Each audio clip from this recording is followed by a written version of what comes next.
যারা 100 জন্ম পর্যন্ত বর্ণাশ্রম ঠিকভাবে পালন করেন তারা ব্রহ্মা হওয়ার যোগ্য হন।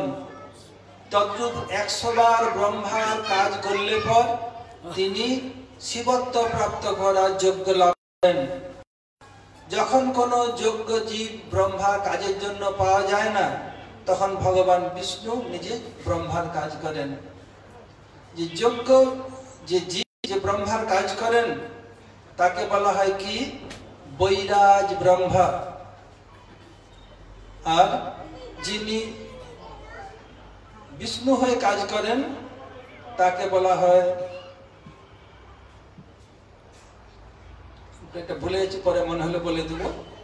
তদ্রূপ শিব ঠাকুর যিনি ধ্বংসের প্রতীক, ধ্বংসের দেবতা, যে যোগ্য জীব যখন শিবের কাজ করেন তখন তাকে বলা হয় রুদ্র শিব।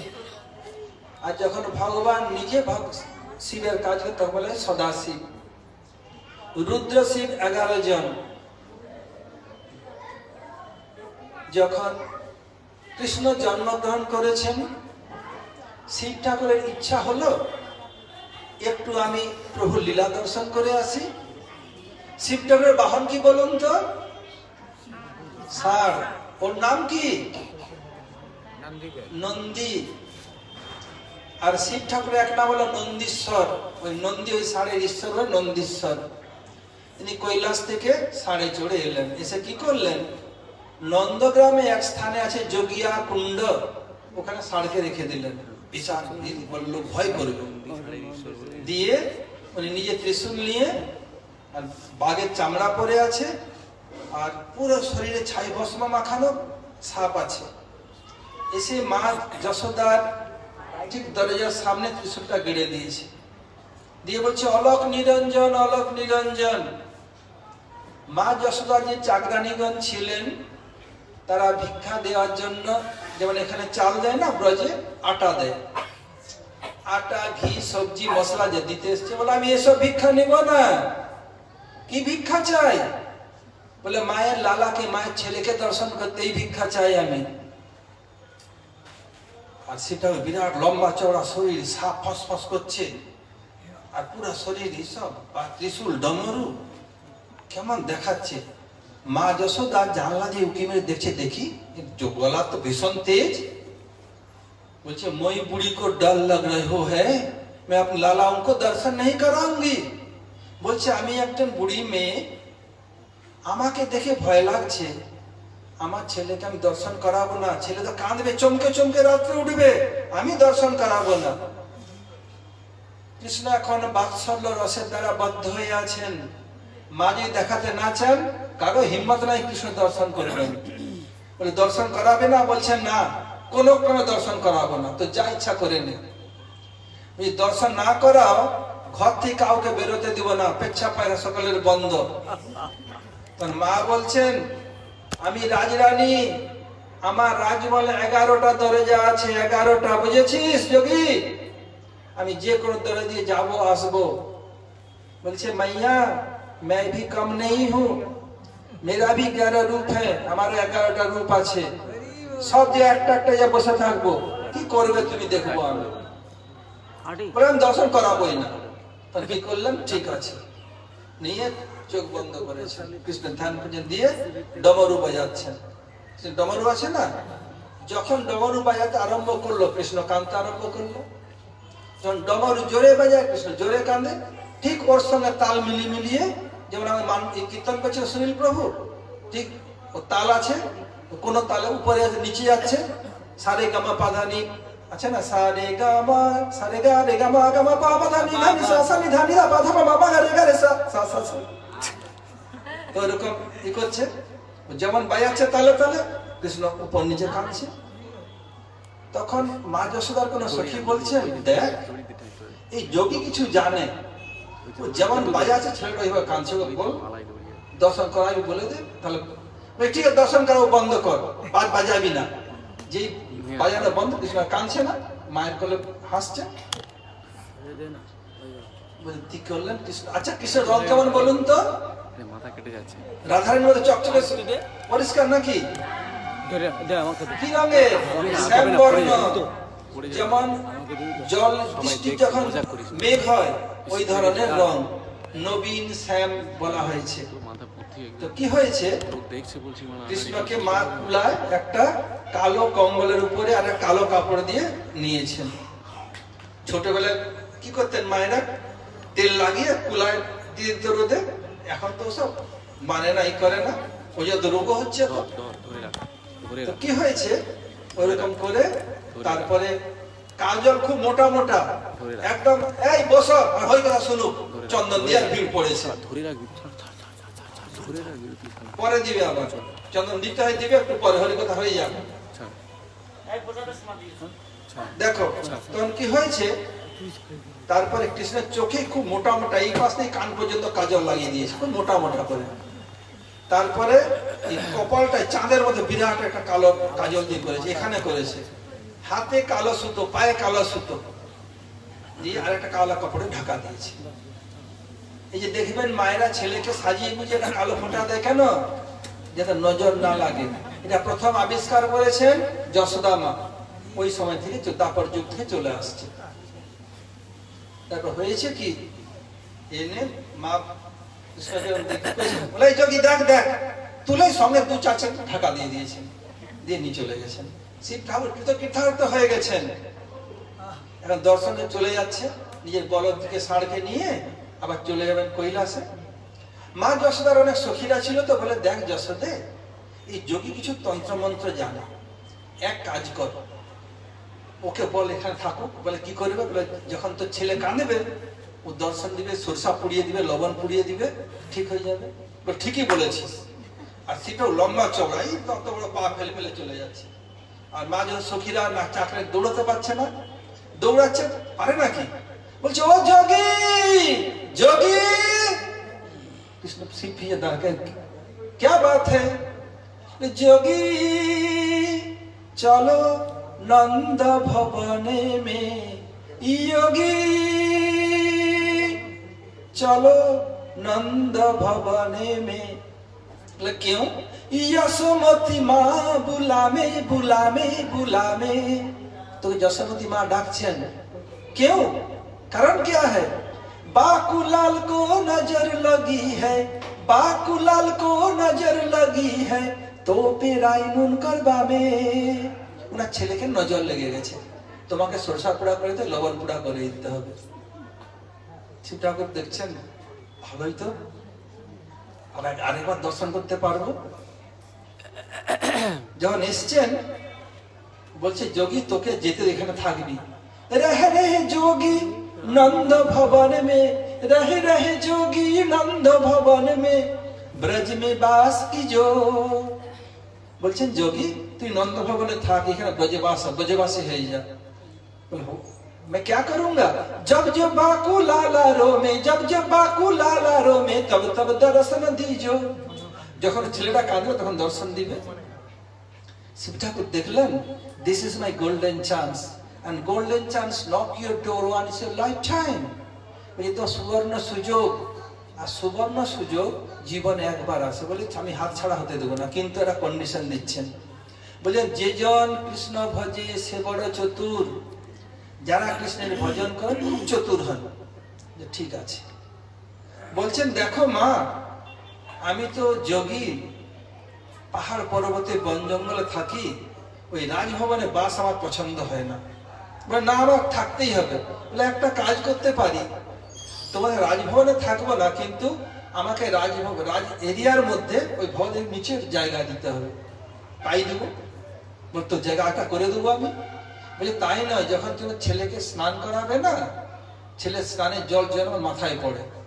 বলে তথাস্তু, কৃষ্ণ করবেন, জলে নাচবেন, ই করবেন, সব চরণামৃত আসলে নিবেন, এই হচ্ছে আসল উদ্দেশ্য। খুলে তো বলতে পারছেন না, মায়ের তো কোনো ধারণা নেই, ভগবান কিছু না, আমার ছেলে ব্যাস। আর শিব জানেন আমার এই চরণামৃত চাই। আর যখন কৃষ্ণ স্নান করাবেন, ছোট ছেলের নিয়ম, জল ফেলবে, ই করবে, মাকে দিবে, ই করবে। আপনারা যা ছেলেরা স্নান করিয়েছেন, মায়েরও চরণামৃত পাবে, ভগবানের চরণামৃত, এই জন্য এই করলেন। সেই থেকে শিব ঠাকুর এখনো পর্যন্ত নন্দগ্রামে, নন্দভবন ঠিক একটু নিচে এখনো আছে। আর পুরো নন্দ ভবন নন্দগ্রাম নন্দীশ্বর পর্বতের উপরে আছে। শিব ঠাকুর নিজেই পর্বত হয়েছেন, কৃষ্ণ ভজন করে বলছে আমার উপরে তো আপনার সব লীলা যেন হয়, তথাস্তু। ওখানে শিব ঠাকুর পর্বত রূপে আছেন আর ওখানে আছেন। আর বর্ষানাতে ব্রহ্ম পর্বত রূপে আছেন, বৃষভানন্দ রাধিকা লীলা ওখানে হচ্ছে। আমি আরো পরে বলবো, এখন বৈষ্ণবগণ বলবেন, সবচেয়ে আগে শিবানন্দ বলবে কিছু। দা পুষ্পাঞ্জলি শিব ঠাকুর।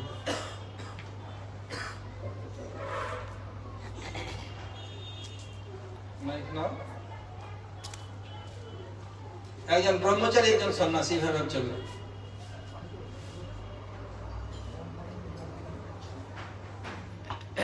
এরপর তোমার দুজন আগে কে বলবে?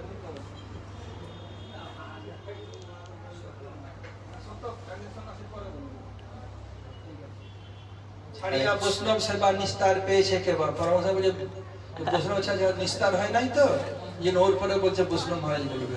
ঠিক আছে। हरे कृष्णा, जय राधे, जय राधे, श्री राधे। इन साक्षात गौरंग महाप्रभु परमहंस बाबा। जय राधे, श्री राधे, श्री राधे। ओम अज्ञानतिमिरान्धस्य ज्ञानाञ्जनशलाकया चक्षुरुन्मीलितं येन तस्मै श्रीगुरवे नमः। गुरवे गौरचन्द्राय राधिकाय तदलये कृष्णाय कृष्णभक्ताय तद्भक्ताय नमो नमः। नमो महावदन्नाय कृष्णप्रेमप्रदायते कृष्णाय कृष्ण चैतन्य नामने गौरतिशे नमः।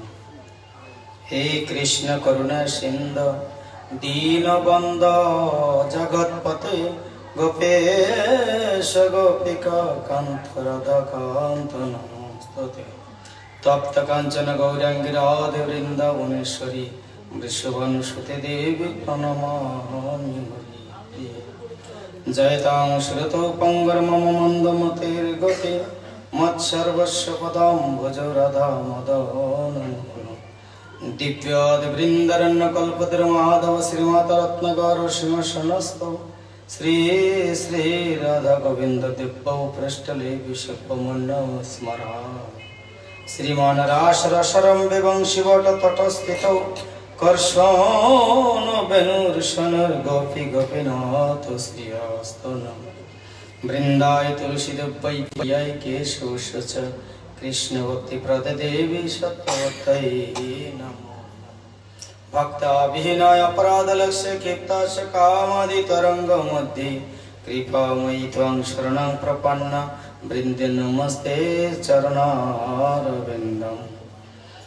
वाञ्छा कल्पतरुभ्यश्च कृपा सिन्धुभ्येव च पतितानां पावनेभ्यो वैष्णवेभ्यो नमो नमः।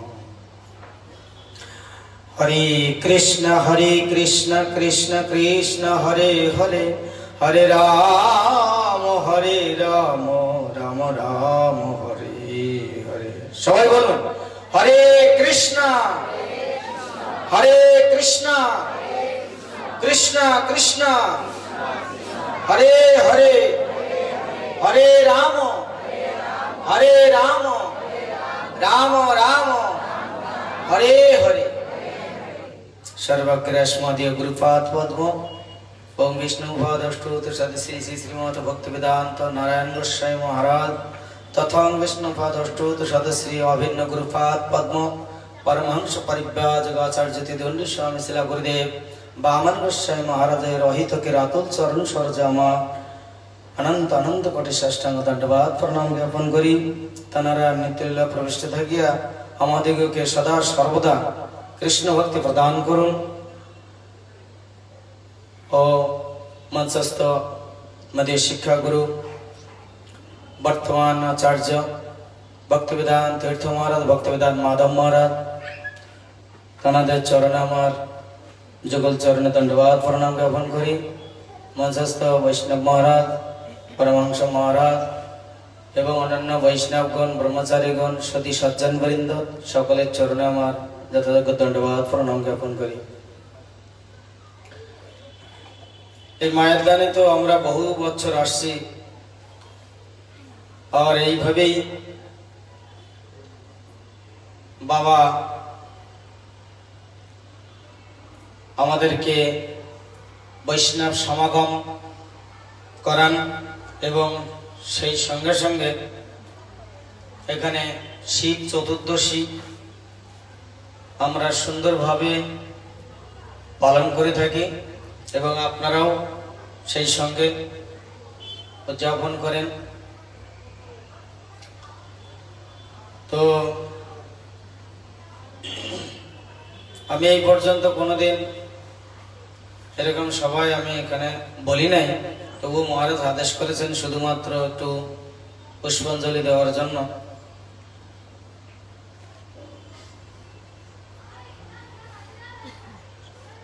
ভগবান কৃষ্ণচন্দ্র যখন গৌর লীলাতে যখন আসলেন,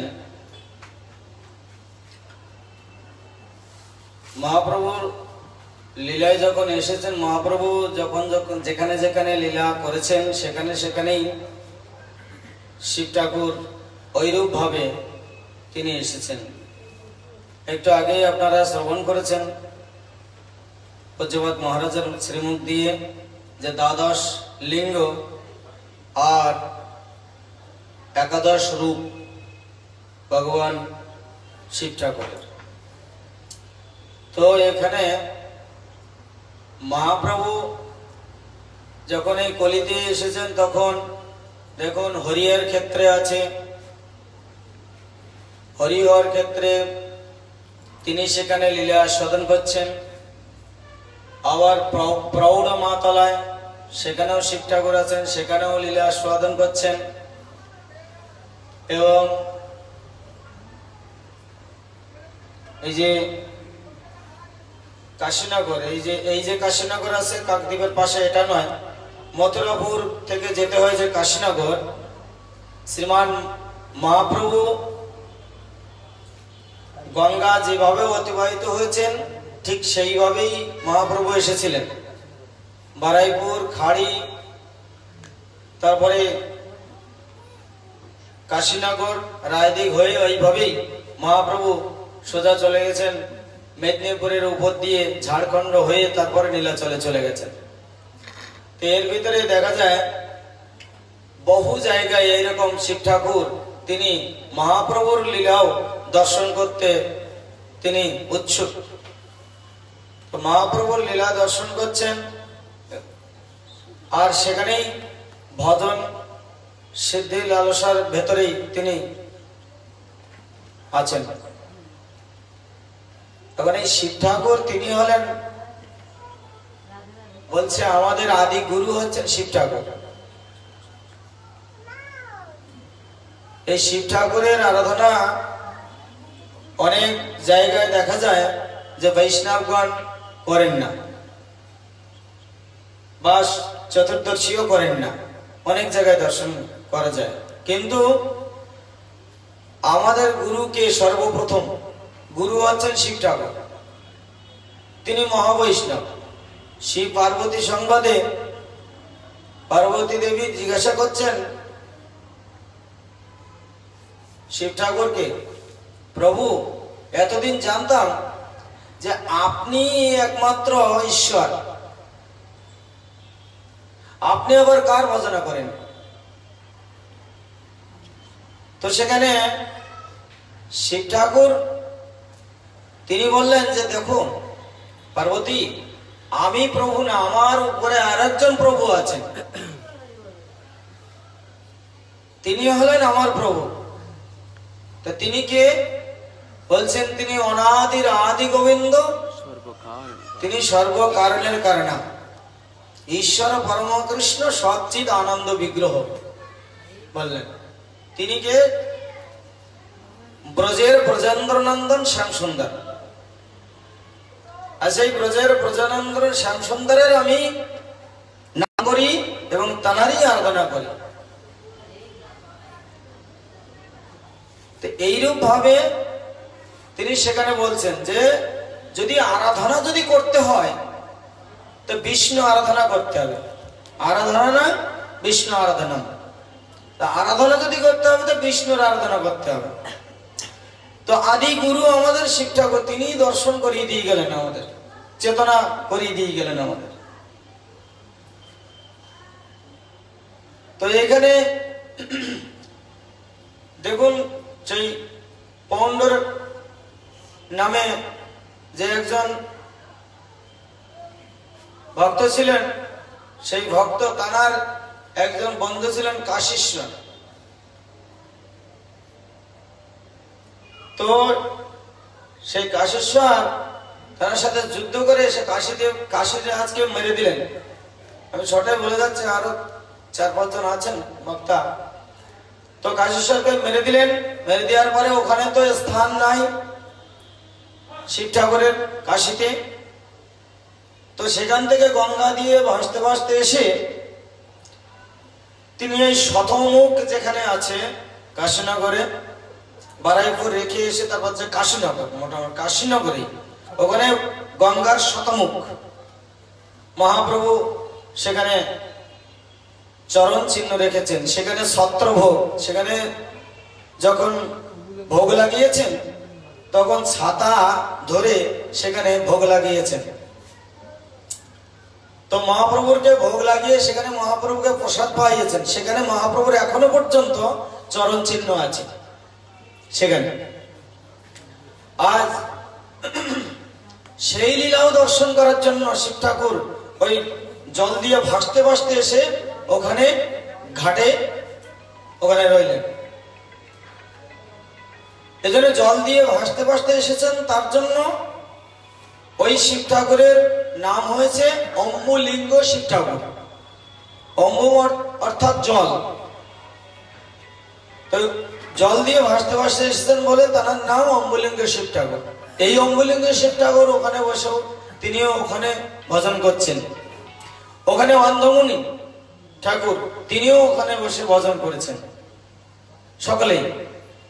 ওখানে ছত্রভোগ, ওখানে চক্রতীর্থ, এত কিছু লীলা আছে ওখানে।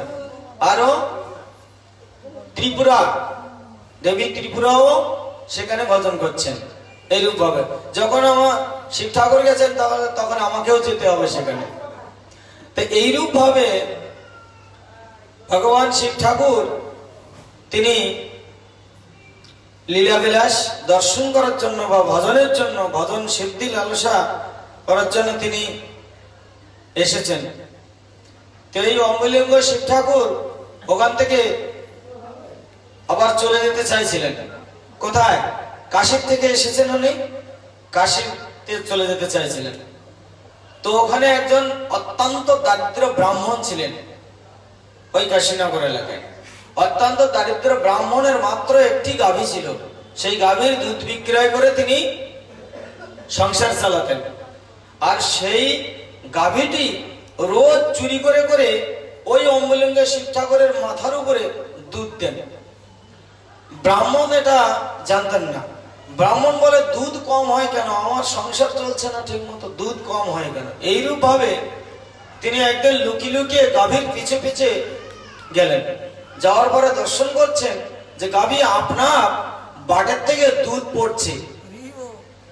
যখন দুধ পড়ছে সেখানে দেখে মাটি বহু দূর ভিজে যায়, মাটিতে তো একদম ভরে গেছে চর। এখন ওই জায়গাটা উনি বলছেন এখানে কেন গাভী আমার দুধ দেন এইরকম ভাবে মাটির উপরে। তখন রাত্রে মহাপ্রভু তিনি এই শিব ঠাকুর তিনি স্বপ্ন আদেশ করেছেন যে আমি এখানে লীলা দর্শন করার জন্য, মহাপ্রভুর ভগবানের লীলা দর্শন করার জন্য আমি এসেছিলাম। তো আমি অনেক নিচে পড়ে গেছি, তুমি কৃপা করে আমাকে উদ্ধার করো। সুনীল বাবু তো আমার থেকে বেশি জানেন, বলবেন। তো যাই হোক, তো ব্রাহ্মণকে ঠিক এইরূপ ভাবে যখন স্বপ্ন আদেশ করেছেন, ব্রাহ্মণ সকালে এসে ওই জায়গা সুন্দর করে খুঁড়িয়ে, ওই যেভাবে খুঁড়েছিলেন যতটুকু মাটির তলায় গেছেন ঠিক ততটুকু মাটির তলায় সেখানেই রয়েছেন। কিন্তু ওনার থেকে বলেছে যে আমাকে উপরে উঠাবে না, কেননা আমি গঙ্গা সদা সর্বদা স্পর্শ করতে চাই। কেন বলছে গঙ্গার পরশে পর্যাতে যে পাবন আর দর্শনে পবিত্র করো, এই তো তোমার গুণ, বলছে না? হ্যাঁ, তো এখানে বলছে আমার মহাপ্রভু এই গঙ্গার শতমুখী গঙ্গার তীরে এখানেই বাস করেছেন, তাই না? তা সেইরূপ ভাবে আমিও এখানে থাকতে চাই, গঙ্গার স্পর্শে থাকতে চাই।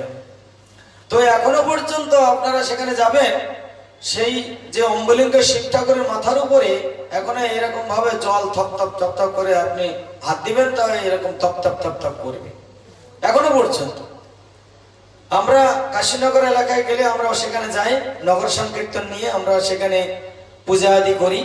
হ্যাঁ, অনেক লোক অনেক রকম ভাবে পূজা করেন, আমরাও আমাদের মতো পূজা করি, আমাদের সাধনা যেরকম আমরা সেরকম করি। তো যাই হোক, আমি বেশি সময় নেব না, আপনারাও সেখানে দর্শন করে আসবেন। আর আজকেও আমরা শিব ব্রত করেছি মহারাজ, আমরা সকলেই আমরা 28 সালে গেছিলাম, 28 সালে যে সেখানে দুধ ঢেলেছি, পূজ্যপাদ মহারাজ ছিলেন, আমাদের সকলকে পূজা করিয়েছেন এবং প্রসাদ আদি লাগিয়েছি। আমরা সেখান থেকে এসেই জাস্ট এখানে আসলাম। বাঞ্ছা কল্পতরুস্য কৃপা সিন্ধু ব্যবসা পতিতানাং পাবনাং ভো বৈষ্ণব।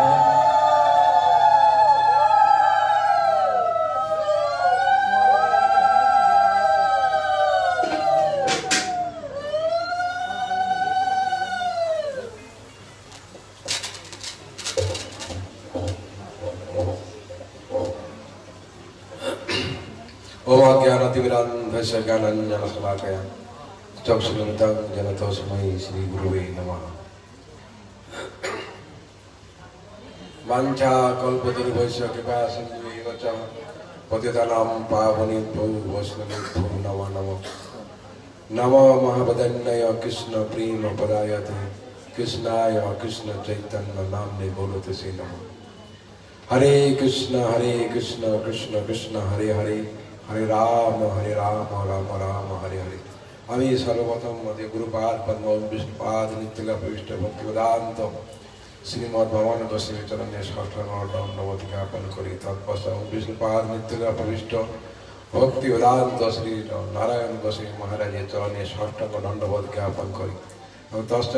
পশ্চাৎ উপস্থিত সন্ন্যাসীবৃন্দ ব্রহ্মচারীবৃন্দ সবাইকে দণ্ডবত জ্ঞাপন করি। শ্রোতা বৈষ্ণবীগণ সবাইকে দণ্ডবত জ্ঞাপন করি।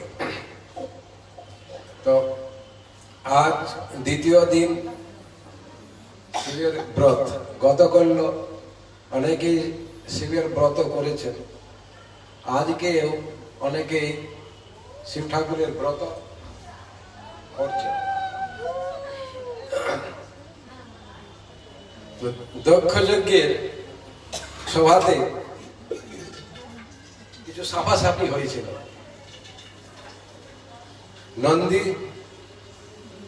নন্দীশ্বর তিনি শিব নিন্দা সহ্য করতে পারেননি।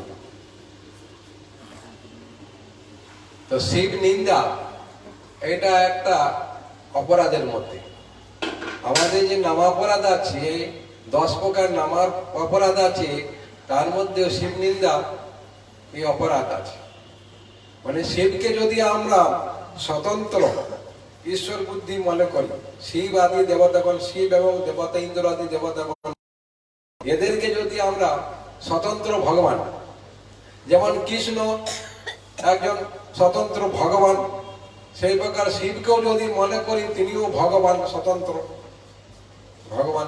তিনি তার ইচ্ছাতেই সবকিছু হচ্ছে। স্বতন্ত্র মানে কি? স্বতন্ত্র মানে তিনি যা ইচ্ছা করবেন তাই হবে। যিনি কারু অধীন নন। যেমন কৃষ্ণ ইচ্ছা করেন, কৃষ্ণের মধ্যে কি আছে? যা কিছু হয় শক্তির দ্বারা সবকিছু কার্য হয়। শ্রীকৃষ্ণ গিরিরাজ গোবর্ধন ধারণ করেছিলেন, কিন্তু কে ধারণ করেছিলেন? না শক্তি। কৃষ্ণের যে শক্তি সেই ধারণ করেছিল। কৃষ্ণের শরীরে যদি শক্তি না থাকে তো কে ধারণ করবে? ধারণ করতে পারবে? তো যা কিছু কার্য হচ্ছে সমস্ত কিছু শক্তির কার্য। তো কৃষ্ণের কার্যটা কি? যদি কৃষ্ণের শক্তিও সবকিছু করে, তো কৃষ্ণ কি করে? কৃষ্ণের কোনো কাজ আছে? কৃষ্ণের শক্তি তো সবকিছু করছে, তো কৃষ্ণের বাহাদুরি কোথায়? কৃষ্ণের কার্য কি? কৃষ্ণের হচ্ছে ইচ্ছা শক্তি। কৃষ্ণ শুধু ইচ্ছা করেন।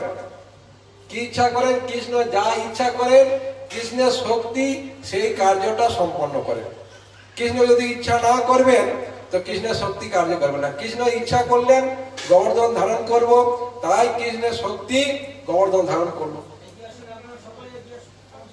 তাই ভগবান শ্রীকৃষ্ণ তিনি স্বতন্ত্র ভগবান, স্বতন্ত্র, তিনি ঈশ্বর, কারু অধীন নন। আর শিবাদি দেবতাগণ এরা ভগবানের অধীন, এরা কেউ স্বতন্ত্র নয়। তো এই দক্ষ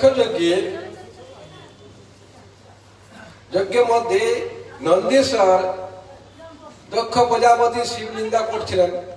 সেই সময় নন্দীশ্বর তিনি শিব নিন্দা সহ্য করতে পারলেন না, আমার প্রভুর নিন্দা। অতএব তিনি কি করলেন? তিনি অভিশাপ দিলেন ব্রাহ্মণদের এবং ওই দক্ষ যারা শিব নিন্দার সমর্থন করেছিল, কোনো প্রতিবাদ করেনি, যে ব্রাহ্মণগণ ছিল, যারা মনে ছিল, তাদেরকে অভিশাপ দিয়েছেন এবং দক্ষ প্রজাপতিকেও অভিশাপ দিলেন যে দক্ষ প্রজাপতি কি হবে না, এই ছাগলের মতো ভোগী হবে। তিনি ভক্তি থেকে চ্যুত হয়ে এই সাংসারিক সুখের মধ্যে মত্ত থাকবে, আর অতি শীঘ্র তার ওই ছাগলের মুন্ডু প্রাপ্ত হবে। এই প্রকার বহু অভিশাপ দিলেন, ব্রাহ্মণদেরও অভিশাপ দিলেন। তারাও ওই বেদের যে যথার্থ অর্থ, শাস্ত্রের যে যথার্থ অর্থ তারা অনুভব করতে পারবে না, বুঝতে পারবে না। তারা এই জগতের ভোগের দিকে প্রবৃত্তি হবে, এইভাবে অভিশাপ দিলেন। তখন ভেগু তিনি সেও অভিশাপ শুরু করলো, বলে কি এই প্রকার অনেক অভিশাপ হয়েছে ওখানে, এই প্রকার অভিশাপ। তখন ভেগু বললেন যে যারা শিবব্রত করবে তারা পাষণ্ড মত গ্রহণ করবে, শিব এবং সুরা পানকারী হবে, অমেধ্য কুমেধ্য সমস্ত খাবে, এইসব উল্টা পাল্টা অভিশাপ দিতে লাগলো। এইদিকে শিব ঠাকুর তিনি তো শান্ত পরম বৈষ্ণব, তিনি কোনো উত্তর করেন নাই, চুপচাপ তিনি ভগবানের ধ্যানের মগ্ন আছেন।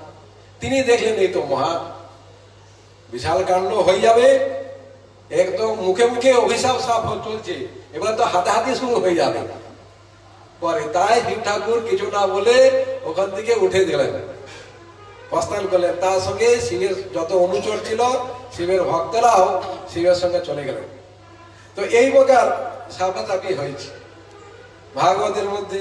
আর ভাগবত হচ্ছেন সমস্ত শাস্ত্রের সার, আর সেই ভাগবতের মধ্যে এই শিবের ব্রত নিষেধ, মানে ব্রাহ্মণগণ অভিশাপ দিয়েছেন যারা শিব ব্রত করবেন তারা ভগবানের ভক্তি থেকে তারা চ্যুত হয়ে যাবে, তারা এই সাংসারিক ভোগের মধ্যে লিপ্ত হয়ে যাবে। তো এই বিষয়ে আবার তবে যদি বলা হয়, অনেক বৈষ্ণব আছে তারা শিবের ব্রত করছেন, তো এরা কি এই ভগবানের ভক্তি ছেড়ে এই সংসারের মধ্যে চলে যাবে? এরা কি সুরাপান করবে? কি বিচার? ওইটা ব্রাহ্মণের অভিশাপ, ব্রাহ্মণের অভিশাপ ভগবান সত্য করেন, সেটা মিথ্যা হবে না। আর এদিকে বৈষ্ণবগণ এনারাও সাধারণ নন, বৈষ্ণবগণ ব্রাহ্মণের থেকেও অনেক উপরে ভগবানের ভক্ত। ভগবানের ভক্ত যদি করে সেই শিবের ব্রত, তবে সেই ব্রাহ্মণের অভিশাপ ভগবানের ভক্তের উপরে কি প্রয়োগ হবে, লাগু হবে, লাগবে? লাগবে না। কেননা শিবের ব্রত, শিব হচ্ছেন ঈশ্বর কোটি এবং জীব কোটি। শিব দুই প্রকার, একটা হচ্ছে ঈশ্বর কোটি, একটা জীব কোটি। কোন যোগ্য জীব, ভক্ত জীব যদি ভগবান দেখেন যে ভক্ত জীব আছে, যোগ্য জীব আছে, তো তার মধ্যে শিব শক্তি প্রবেশ করিয়ে শিবের কার্য তিনি ভগবান করেন। মানে কোন জীব তিনি শিবের পোস্টে বসে শিবের কার্য করতে পারেন। আবার কোন জীব যদি না থাকে সেই প্রকার, তো ভগবান নিজেই শিব হন। নিজেই শিব হয়ে তিনি কি করেন, ওই শিবের কার্যটা করেন। এই জন্য বৈষ্ণবগণ যে ব্রত করেন, তিনি কার ব্রত করেন? ভগবানের ব্রতটা। ঈশ্বর কোটি যে মানে ভগবান যে শিব হন, সদাশিব যাকে বলা হয়, সেই সদাশিবের ব্রত বিষ্ণুর ব্রত। এটা বৈষ্ণবগণ করে না, সাধারণ লোক শিব তত্ত্ব জানে না।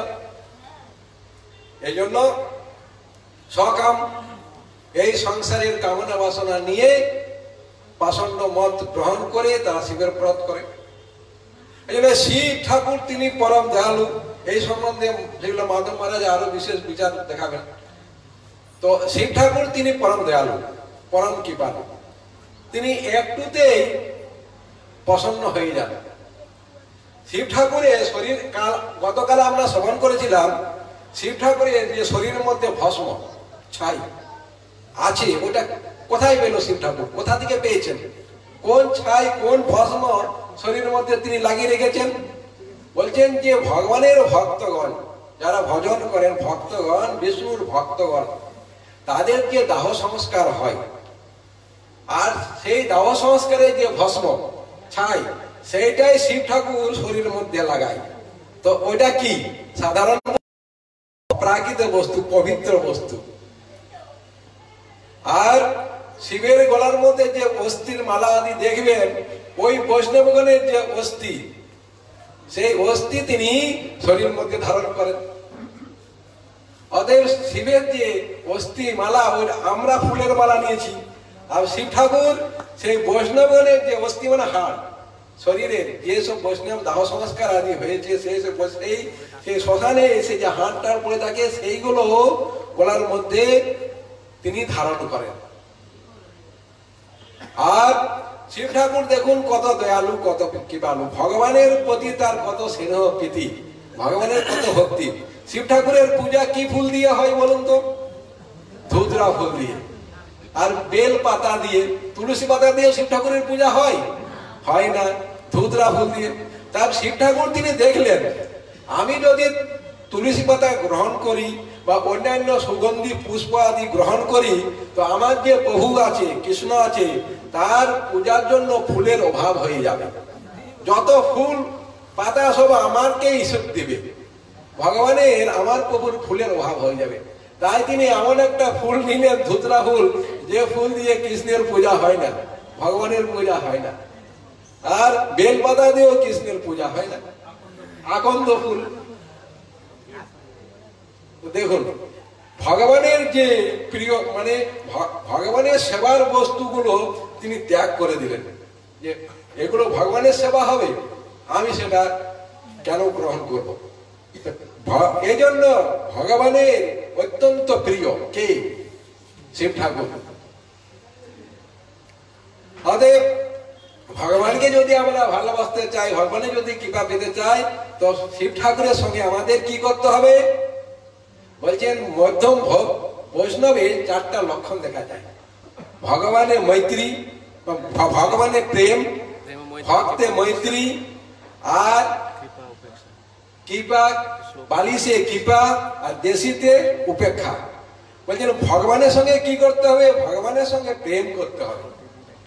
প্রেম রূপী সম্বন্ধ, প্রেমের দ্বারা সম্বন্ধ ভগবানের সঙ্গে করতে হবে। আর ভক্ত সঙ্গে কি করতে হবে? বন্ধুত্ব। অথবা শিব ঠাকুর হচ্ছেন ভক্ত, শিব ঠাকুরের সঙ্গে প্রেম করা যাবে না। শিব ঠাকুরের সঙ্গে কি করতে হবে? বন্ধুত্ব করতে হবে, বন্ধুর মতো ব্যবহার রাখতে হবে শিব ঠাকুরের সঙ্গে। আর যারা সরল সাদা সিধা, তাদেরকে কৃপা করতে হবে। কৃপা মানে তাদেরকে ভগবানের কথা শ্রবণ করিয়ে ভক্তির মধ্যে তাদেরকে প্রবেশ করতে হবে। আর যারা দেশি নিন্দুক, ভগবানের নিন্দা করে, ভগবানের ভক্তের নিন্দা করে, তাদেরকে উপেক্ষা, তাদেরকে ভগবানের কথা শোনাবেন না। তাদেরকে সাধারণ সামাজিক কথা বলবেন, মানে সামাজিক লোকের মতো ব্যবহার করে, কেমন ভালো আছেন তো আপনি, আপনার পরিবারের সবাই ভালো আছে, বাস এইটুকু বলে বাস, আর বেশি কথা বলার দরকার নেই। তো ভগবানের কথা তাদেরকে বলবেন না, এই হচ্ছে উপেক্ষা। তো তাই শিব ঠাকুরের সঙ্গে আমাদের সম্বন্ধ কিভাবে করতে হবে না, বন্ধুত্ব। বন্ধু, তিনি গুরু, তিনি বন্ধু, আমাদের আপনজন। তো এই শিব ঠাকুর তিনি পরম দয়ালু, একটুতেই তিনি প্রসন্ন হয়ে যান। এক অসুরের নাম শুনেছেন আপনারা, ভস্মাসুর। তো এ শিব ঠাকুরের তপ করে, তপস্যা করে, নারদ ঋষির কাছে সমান করেছিল যে শিব ঠাকুর অল্পতেই প্রসন্ন হয়ে যান। তাই শিব ঠাকুরের তিনি তপ করতে শুরু করেন। এখন শিব ঠাকুর তাকে দর্শন দিয়েছেন, বলছেন কি চাই, কি বর চাও? বলছি প্রভু, আমি যার মাথার মধ্যে হাত দেব সে যেন ভস্ম হয়ে যায়। সেটা আপনি বলবেন। তো আমি যার মাথার মধ্যে হাত দেব সে যেন ভস্ম হয়ে যায়। শিব ঠাকুর তো ভোলা ভালা, ও আগে আগে পিছিয়ে কিছু বিচার করেনি, যে আমি যে বিপদে পড়বো সেটা তিনি ভাবেনি। আচ্ছা তথাস্তু, তাই হবে। এখন বর পেয়ে খুব আনন্দ, খুব খুশি। এখন বাড়িতে ফিরে আসছে নারদ ঋষি, দেখা নারদ ঋষির সঙ্গে দেখা। বলছেন কি? বলছে কি হলো? বলছে বাহ, আমি বর পেয়েছি, যার মাথায় হাত দেব তার মাথা উড়ে যাবে। বাহ, ভালো বর তো। বাড়িতে এসে তার পত্নী আদি সবাইকে বললো এই অবস্থা। বলছে এই বর কি আর বর, এটা আমার এত তপস্যা করে এই শিব ঠাকুর বর দিয়েছে, তার কোনো ঠিক আছে? তিনি কখন কি করে, কখনো নাচে, কখনো হাসে, কখনো ধোলার মধ্যে লোটপট খায়, পাগলের মতো তিনি তার স্বরূপ পূজা, কখন কি বলে বোঝা যায় না। আর সে বর দিয়েছে, এটা কি সত্য? প্রমাণ করে দেখো। যাও শিব ঠাকুরের কাছে।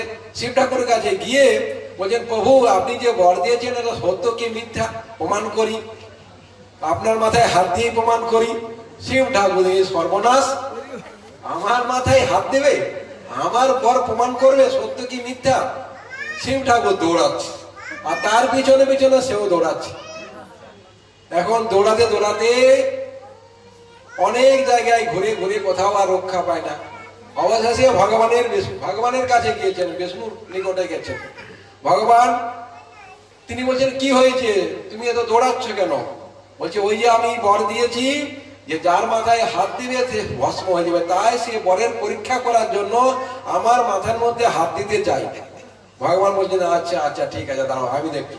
ভগবান এক ব্রাহ্মণের রূপ ধারণ করে সেই অসুরের নিকটে এসেছে। বলছেন ব্যাপার কি, তুমি দৌড়াচ্ছ কেন, কি? বলছে ওই যে শিব ঠাকুর এদিকে গিয়েছে, তাকে চাই আমার। বলছে কেন? না, সে আমাকে বর দিয়েছে যে আমি যার মাথায় হাত দেব সে নাকি ভস্ম হয়ে যাবে, তাই পরীক্ষা করে দেখতে চাই সত্য কি মিথ্যা। বলছে আরে তোমার মতো মূর্খ কেউ আছে, বোকা কেউ আছে, ওর কথায় তুমি বিশ্বাস করো? শিব ঠাকুরের কথায়? ওর কথার কোনো দাম নেই, এক নম্বরে মিথ্যাবাদী সে। তুমি নিজের মাথায় হাত দিয়ে দেখো না, পরীক্ষা করে কিছু হবে না। মিথ্যা করে। আর যখনই নিজের মাথায় হাত দিয়েছে কি হয়েছে? ভস্ম। ভগবান তখন শিব ঠাকুরকে এসে বললেন যে দেখো দেখো, তুমি এইভাবে যাকে তাকে বর দেবে না, একটু ভাবনা চিন্তা করে বর দেবে। তো শিব ঠাকুর একটুতেই পছন্দ হয়ে যান। আরো অনেক কথা আছে, তবে একটু ছোট মতো আরেকটা কথা বলি। এক শিকারী, সে বনের মধ্যে থাকতো, বনে শিকার করে। তো শিকার করতে করতে একদিন রাত্রি হয়েছে, ঘরের মধ্যে ফিরে আসতে রাত্রি হয়েছে। তো এক বেল গাছের মধ্যে বসে আছে, আর সেদিন ছিল শিবরাত্রি ব্রত। এখন বনের মধ্যে হিংস্র জন্তু গর্জন করছে, তখন সে ভয়ে কাঁপছে, বেল গাছ নড়ছে, আর নিচে ছিল শিবলিঙ্গ, শিব ঠাকুর। ওই উপরে বেল গাছ থেকে বেল পড়েছে, বেল পাতা পড়ছে শিব ঠাকুরের মধ্যে। শিব ঠাকুর বলে, বাহ, এতদিন থেকে আমি বনের মধ্যে আছি, আমাকে কেউ পূজা করে না, আজ আমার এই শিবরাত্রি দিনে রাত্রে কে আমার পূজা করছেন। তিনি ত্রিশূল নিয়ে প্রকট হয়ে গেছেন, আর সে ভয় পেয়ে গেছেন, কে কে? তখন বলছে, তুমি নিচে নেমে আসো। শিব ঠাকুর বললো। সে নিচে নেমে এসে সে ভয়ে তো কাঁপছে। শিব ঠাকুর, আমি অপরাধ করেছি কোনো, আপনি আমার অপরাধ ক্ষমা করে দেন, চরণে পড়ে কান্নাকাটি করছেন। বলছে, না, তুমি আমার ভক্ত, কোনো অপরাধ নেই, এবং তুমি আমাকে পূজা করেছো। ওই যে উপর থেকে বেল পাতা পড়ছে, বেল পড়েছে, বলছে আমি খুব প্রসন্ন, তুমি আমাকে আজ পূজা করেছো। তো তাই সেই পরের জন্মে রামচন্দ্রের ভক্ত হলো। তো শিব ঠাকুরের কি এই প্রকার কৃপা, এই প্রকার দয়ালু বাঞ্ছা কল্পতরু বৈশ কৃপা সন্ধে বস পতিতানাম পাবনে ভূ বৈষ্ণবে ভূ নমঃ।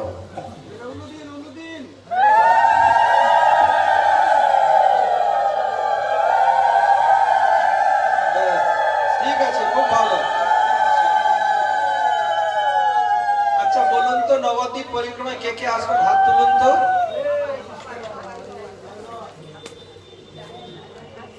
শুনুন, যারা আসবেন আর আপনাদের পরিচিত যারা সবাইকে বলে দিবেন, ওখানে কেউ মোমবাতি নিয়ে যাবেন না। আগে মোমবাতি হতো, যে মৌচাক যেখানে মধুচক্র হয়, ওই ডালে যেখানে জয়েন্ট থাকতো ওখানে ওর থেকে মোম হতো। এখন সব কেমিক্যাল, এক চোখের পক্ষে খুব খারাপ। আর যেগুলো ধূপবাতি ওই কালো কালো, ওগুলো আরো খারাপ। কেবল আপনারা ঠাকুরের আরতি করে তেলের বাতি দিয়ে সবাইকে বলে দিবেন, আপনারা চান না যে আপনাদের চোখ খারাপ হোক বা আমাদেরও খারাপ হোক, মোমবাতি কেউ নিয়ে যাবেন না, আর কালো এগুলো নিবেন না, কেবল তেলের বাতি দিয়ে আরতি করবেন। দেখুন, বৈষ্ণব মহারাজ বললেন যে উনি কেন এরকম বর চাইলো, বর চাইলো কি জন্য? যখন শিব ঠাকুরের উনি ও আরাধনা করছিল, ওর নাম আগে ছিল বৃকাসুর, আর নিজের মাথায় হাত রেখে ধ্বংস হওয়ার জন্য, ভস্ম হওয়ার জন্য নাম হলো বলে ভস্মাসুর। যেমন ক্ষীরচোরা গোপীনাথ রেমুনাতে আছে, আগে নাম ছিল গোপীনাথ, মাধবেন্দ্র পরিপাদের জন্য ক্ষীর চুরি করার হেতু নাম হলো ক্ষীরচোরা গোপীনাথ। তদ্রূপ এই অসুরের নাম ছিল আগে বৃকাসুর, ওর বাবার নাম হলো শকুনি। ওই দাপরের যে দুর্যোধনের মামা শকুনি নয়, অন্য শকুনি। তার কি হলো, ওই ধ্বংস হওয়ার জন্য, ভস্ম হওয়ার জন্য আমরা ভস্মাসুর। এই বর চাইলো কেন? যার মাথায় হাত রাখবো যে ধ্বংস হয়।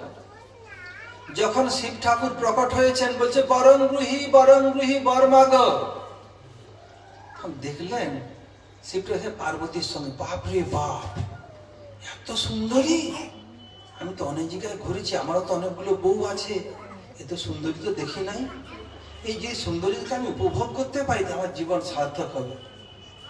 আবার শিবার ত্রিশূল আছে, বাপরে বাপ, ইনি লম্বা চড়ে হাতে ত্রিশূল, যদি ওর তাকে আমি নিতে চাই, তাকে ত্রিশূল মেরে দিবে, এরকম বুদ্ধির যশ বলন্তস্য নির্বুদ্ধিস্য কুতো বলম, বুদ্ধি দ্বারা কাজ করতে হবে। কি করা যায়? বলছে, হে শিব ঠাকুর, আমার তো কোনো বর নিয়েছে না, বর নিতেই হবে। ছোট্ট একটা বর দিন, যার মাথায় হাত রাখবো যেন মাথার সঙ্গে ধ্বংস হয়ে তথা আসতো। তোমার শিব মাথায় হাত দিচ্ছে, আরে কি করবে? এবার তুমি যে বর দিয়েছো দেখে নি একটু, তোমারটাই দেখি, তুমি কি বর দিয়েছো।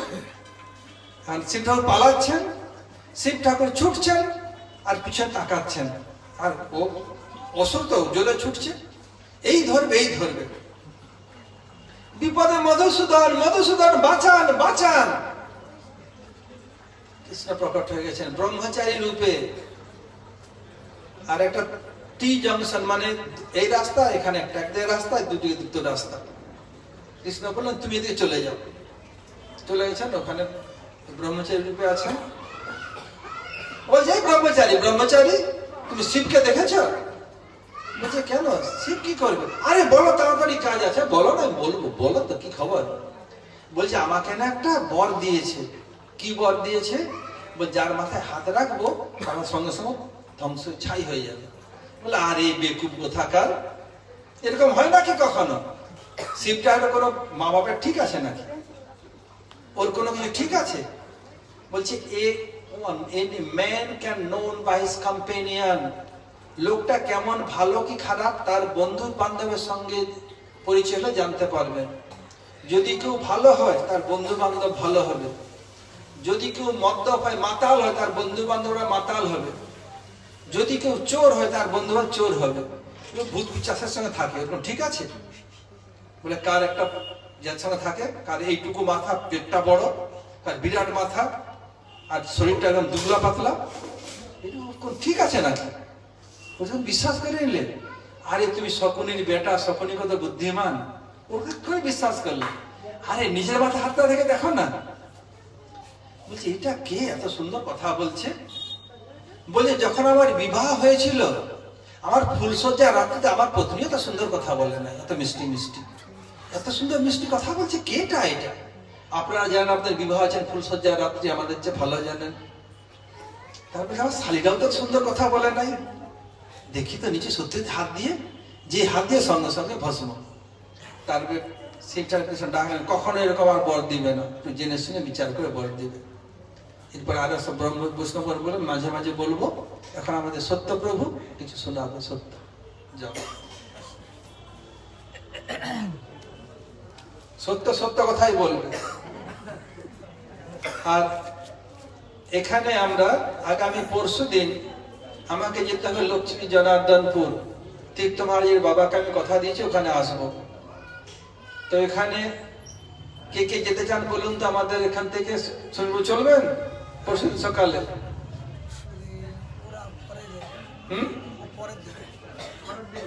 পিতাম্বর আসবে, তাহলে তো পরের দিনে পৌঁছে যাবেন। 3 দিন।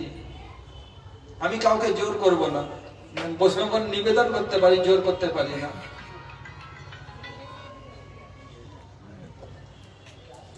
হরে কৃষ্ণ। আমাদের পরমহংস মহারাজ, রাধেশ্যাম, সত্য, দামোদর, আমি, তারপর শিবানন্দ, আমরা কয়জন যাব, যে যেতে চান চলতে পারে। গুরুবে গৌরচন্দ্রায় রাধিকায় তদালয়ে কৃষ্ণায় কৃষ্ণ ভক্তায় তদ্ভক্তায় নমো নমঃ। হরে কৃষ্ণ কৃষ্ণ কৃষ্ণ হরে হরে, হরে রাম রাম রাম হরে হরে। কত সময়? 10 মিনিট।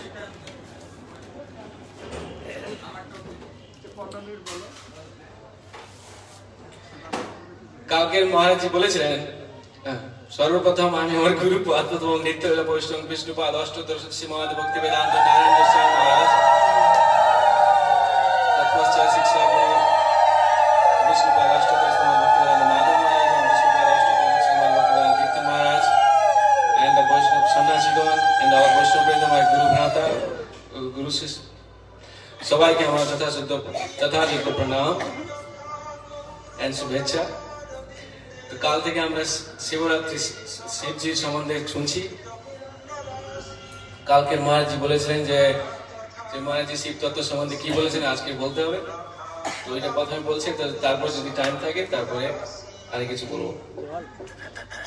তো মহারাজজি কালকে বলেছিলেন যে এই মায়া জগতে ত্রিতাপ জ্বালা আছে, আদি দৈবিক, আদি ভৌতিক, আধ্যাত্মিক।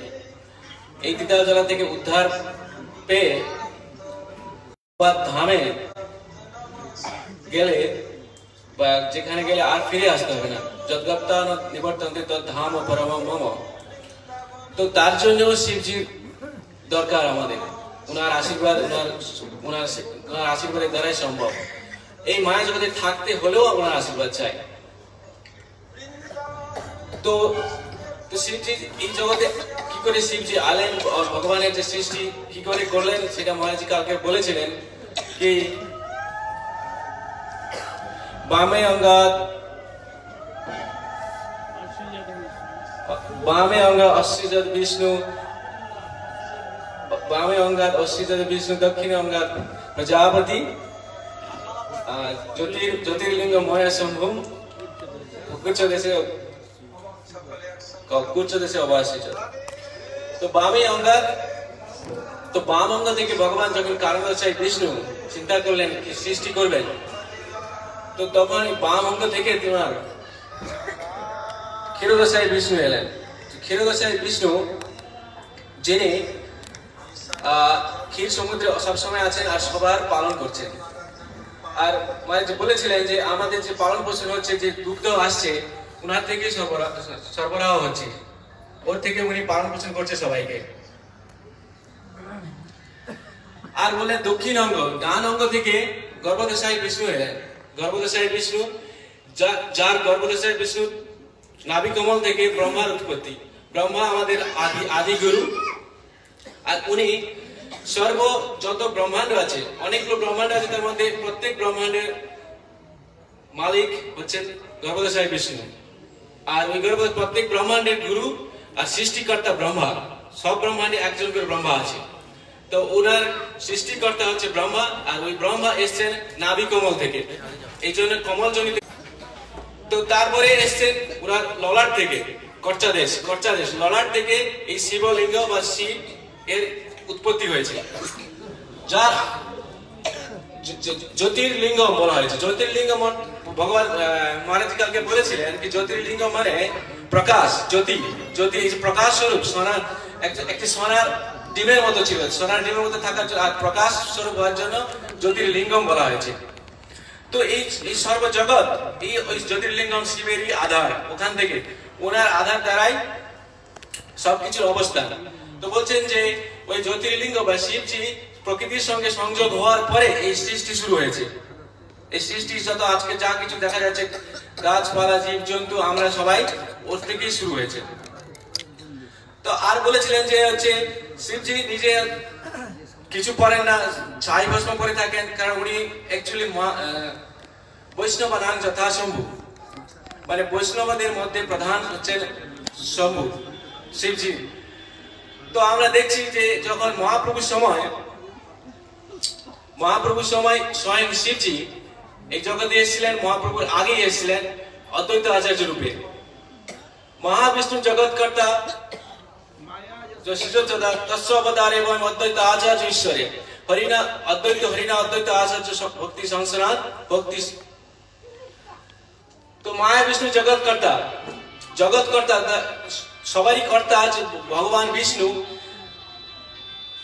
মায়া যশিষ্যতা, যার দ্বারা এই মায়া সৃষ্টি হয়েছে, তস্য অবতার, তারই অবতার এই শিবজি, তারই অবতার অদ্বৈত আচার্য হিসেবে তিনি এই জগতে এসেছিলেন। আর তিনাকে আচার্য বলা হয়েছে, অদ্বৈত আচার্য বলার কারণ ভক্তি সংস্কার, মানে উনি আমাদের ভক্তি শিক্ষা দিয়েছেন। ভক্তি শিক্ষা দেওয়ার জন্য ওনাকে আচার্য বলা হয়েছে। তো আচার্য শব্দের ব্যাখ্যা দিতে গিয়ে চৈতন্য চরিতামৃত যে বলেছেন, চৈতন্য চরিতামৃততে আপনি আচার্য ধর্ম শিখামু সবারে, আপনি না আচার্য ধর্ম শিখানো না যায়। তো ফার্স্ট উই হ্যাভ টু আমাদের প্রথমে নিজেদের আচরণ করতে হবে, তবে অপরকে শেখা যাবে। যেমন আরেকটা ব্যাখ্যা আছে সাধুর ব্যাখ্যা বলতে গিয়ে জীব গোস্বামী বলেছেন, সাধনতি সাধয়তি চ কৃষ্ণ প্রেম, যিনি ভজন করেন, সাধন করেন আর অন্যকেও সাধন করান, কার জন্য? কৃষ্ণ প্রেম পাওয়ার জন্য, তাকে সাধু বলা হয়। সেই রকমই আচার্য, যিনি নিজে আচরণ করেন, আচরণ করে নিজেকে দেখায়, অপরকেও আচরণ করতে ওইখানে লাগায়, শিক্ষাও দেয়, তাকে আচার্য বলা হয়। ওই জন্য অদ্বৈত আচার্য, যিনি শিবের অবতার, ওনার নাম অদ্বৈত আচার্য। উনি কি শিক্ষা দিয়েছেন? আমাদের ভক্তি। এই জন্য ওনাকে আচার্য বলা হয়। তো চৈতন্য বলছেন, এক মহাপ্রভু আর প্রভু দুই প্রভু মিলে করে মহাপ্রভুর সেবন। তো এক মহাপ্রভু, আমরা জানি মহাপ্রভু শ্রী চৈতন্য দেব, আর দুই প্রভু হচ্ছেন অদ্বৈত আচার্য, নিত্যানন্দ প্রভু। ওনারা সবাই বিষ্ণু তত্ত্ব, সবাইকে পূজা করতে হবে একই ভাবে বিষ্ণু তত্ত্ব। তো অদ্বৈত আচার্য যখন প্রথমে এলেন এই জগতে, দেখলেন যে তখন ভগবানকে ভক্তি ছেড়ে সবাই অ্যাকচুয়ালি অন্যান্য সব জিনিস করছে। অন্যান্য জিনিস বলতে মায়াতে সব মুগ্ধ হয়ে আছে। বিড়ালে বিয়ে দিচ্ছে, নিজেদের এন্টারটেইন করার জন্য বিড়ালে বিয়ে দিচ্ছে, মাছ মাংস মদ এইসব করছে, খুব খারাপ কাজ করছে, ভক্তিমূলক কোনো কাজ করছে না। এই দেখে উনি খুব অসন্তুষ্ট হলেন। তো একদিন উনি এটাও লক্ষ্য করলেন যে কোথাও লেখা আছে কি করে ভগবানকে আনতে হয়।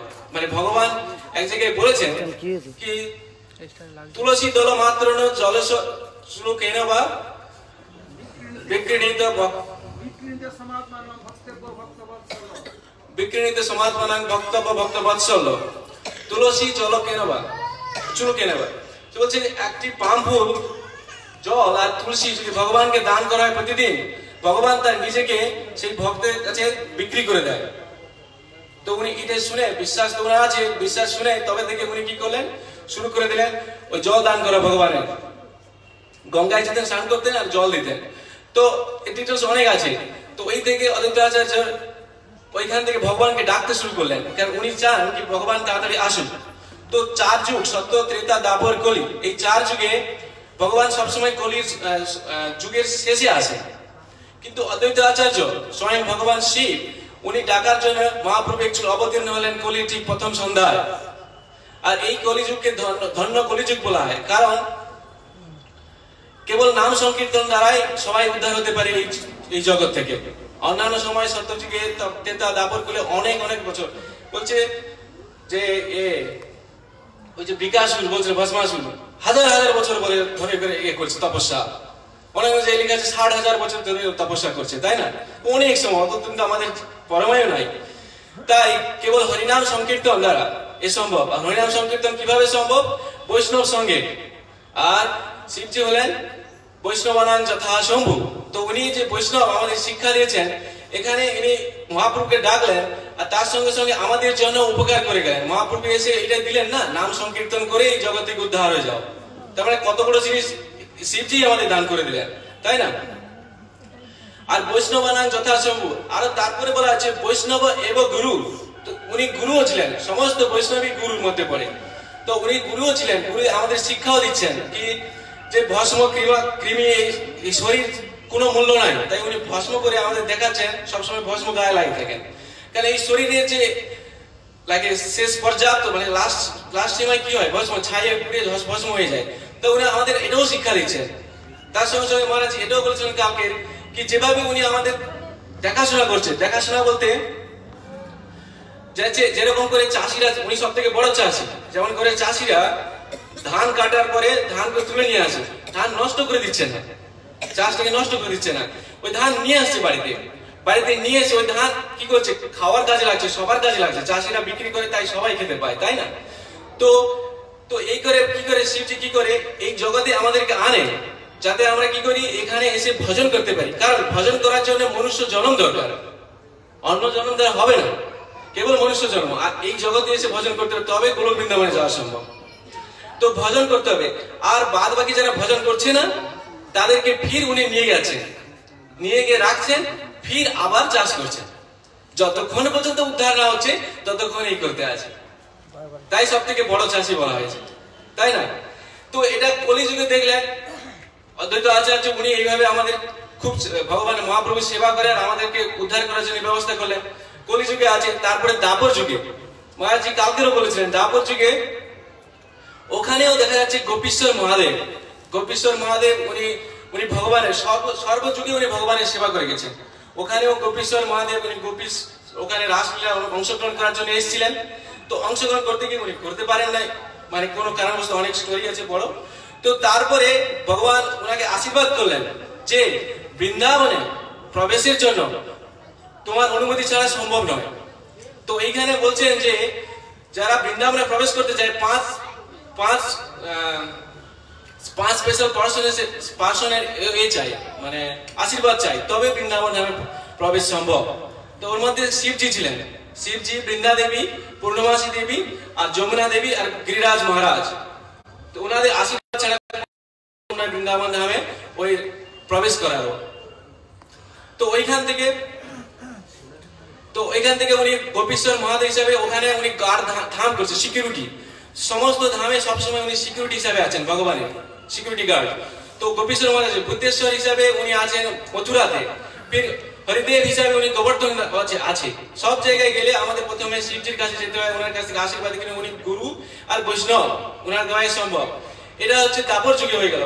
ত্রেতা যুগে উনি স্বয়ং ভাবলেন ভগবান রাম আসছেন এই পৃথিবীতে, আর আমি কি করে প্রভুর সেবা করব, আমি যদি এইভাবে যাই তাহলে সম্ভবই নয় আদৌ।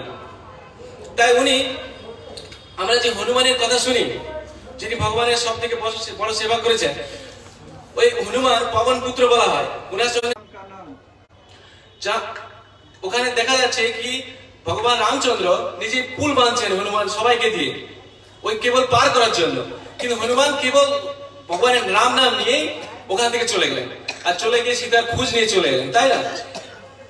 দেখুন এখানে রাম নাম করে উনি এখানে ভগবানের সেবা করছে, বড় সেবা করে দিল।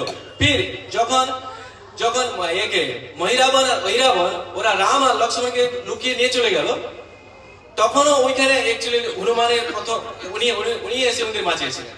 ফির যখন মেঘনাথ লক্ষ্মণকে ওই নাক পাশে বন্ধ করলেন, তখনও পর্যন্ত বাঁচানোর জন্য শক্তিশালী যখন বদ্ধ করলেন, তখন ওনার যে হাত দরকার ছিল হিমালয় মাউন্টেন থেকে, ও হনুমানকে নিয়ে এসেছিলেন। তাহলে ত্রেতা যুগেও ভগবানের সেবা করার জন্য শিবজি ওখানেও ছিলেন। প্রভু রাম আর লক্ষ্মণের নাক পাশে বদ্ধ করলেন, তখনও গেছিলেন। মানে সব সময় বিনা হনুমানকে রামজি চলে না, জগৎ চলে না, রামজি চলে না হনুমানকে বিনা। জগৎ দিস ওয়ার্ল্ড, এই পৃথিবীটা ভগবানের ইচ্ছা ছাড়া চলে না, তাই না? আর ভগবান হনুমান ছাড়া চলতে পারে না। সবসময় হনুমান হনুমান হনুমান। আরো অনেক কাহিনী আছে ত্রেতা যুগে, মায়ের যত পরে বলবেন। আচ্ছা এবার দেখুন সত্যযুগ থেকে জগন্নাথ দেব আছেন আমাদের পুরীতে দেখা যাচ্ছে, তাই না? ওখানেও যখন চন্দ্র সরোবরে নরেন্দ্র সরোবরে নৌকা লীলা হয়, জগন্নাথ দেব ওই নৌকায় যখন বসেন মদন মোহন রূপে নৌকা লীলা করেন, তখনও শিবজি ওখানে আসেন, লোকনাথ দেব। ওখানেও মহাদেব শিব ওখানে এসে সিকিউরিটি গার্ড করছেন, সবসময় ওনার সেবা করছেন। সেই সত্যযুগ থেকে সত্য, ত্রেতা, দ্বাপর, কলি, এই কলি যুগে পর্যন্ত উনি সবসময় সেবা করে যাচ্ছেন। আর এই জন্য ওনার চরণে আজকের আমাদের প্রার্থনা, উনি আমাদের আশীর্বাদ করুন, আর যাতে রসিক বৈষ্ণব ওনাদের আনুগত্যে